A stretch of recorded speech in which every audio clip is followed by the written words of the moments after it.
Nagpunta pala kami sa bazaar kanina at bumili nga kami ng dress dahil malapit na ngayong kasal ng pamangkin ni Adil. At pakita ko sa inyo yung nabili ko na tela.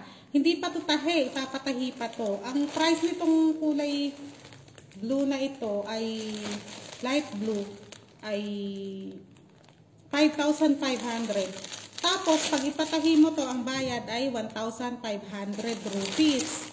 O bali 6,000 siya, diba? Ganito ang itsura niya. Kaya ko ba ibalik to pagkatapos? Ganito dito pag bumibili ka ng tela, yung iba, ganito napakahaba. Ayan. Oh, ayan. Ito yung harap siguro to, o dupata. Ito siguro yung harap. Ganyan dito pag bumili, mahabang mahaba. Tapos yung likod, ayan. Ganyan yan na yung likod.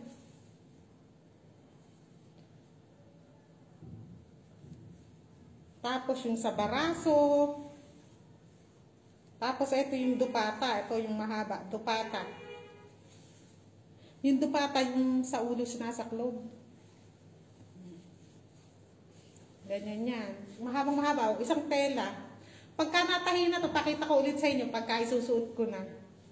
Kung ano ang kanya magiging kalabasan. Diba? Haba. Ganyan dito yung mga damit. Meron mga nabibili na tahina, na ready-made ba tawag doon. May mga ganon. Kaya nga lang, mas mahal, mas makakatipid ka pag ganyang tela lang ang bibili mo, tapos papatahin mo na lang. Tapos itong kulay purple, hindi sa akin to. Sabihanan ko to.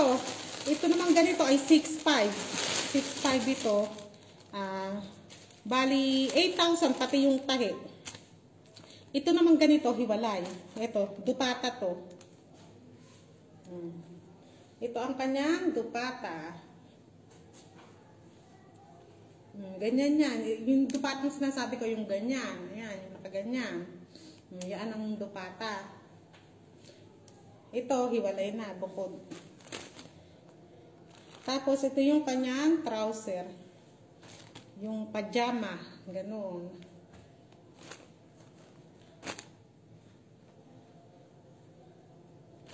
Tapos ito yung damit.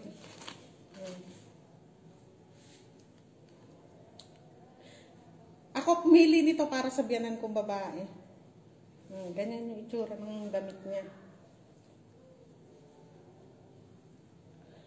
Ang sabi niya sa akin, dalawa pinagpipilian niya yung parang blue rin ang gusto niya, yung light blue. Sabi ko, ito na lang purple kasi mahilig ako sa purple. Natatawa na lang silang dalawa kasi yung hipag ko isa kasama namin, lumatawa rin. Mahilig kasi ako sa purple. Kasi ito yung isa ko nabili. Ito naman ay 10,000 rupees to. Ito yung dupatan niya.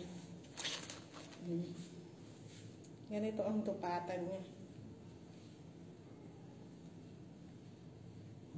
10,000 rupees tong ano ko na to. May kahon nito inalis na sa kahon kasi ipapatahi ng biyanan ko. Sa Monday na doon niya ipapatahi, sabi niya. Sa katapusan na kasi yung kasal ng kasal ng pamangkin ni Adil. Ito yung sa baraso, sa ganito. Ayan, sa manggas. Ayan, ganyan siya. Parang ang laki pala. Ay, sabagay, tatahiin pa pala yun. Feeling ko naman maliit ang braso ko.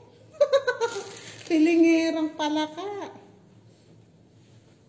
Tapos ito siguro yung pajama, yung trouser.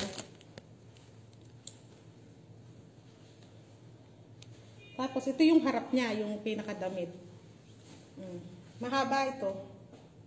Hanggang binti ko, hanggang binti. Lampas tuhod hanggang binti. Ganyan ang itsura niya. Tatahiin pa ito ha mga kapanay, tatahiin pa. Magkabuka kami ng binili ng hipag ko. Yung sa kanya ay kulay green. Ako ito, may purple ang binili ko. Alam pa kasi kung damit na kulay purple. Kaya ayan, saka mahilig talaga ako sa violet. Dito pala sa Pakistan mga kapanay, hanggat dumadaing mga beads niya, yung mga ganito. Yung mga, nakikita ba? Hindi yata, siya maliwanag.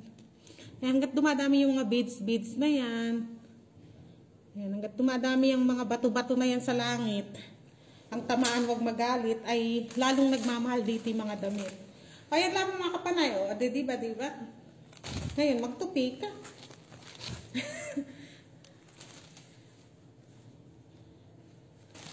10,000 ito plus tahi, 1,500 ay 11,500 ang presyo nito.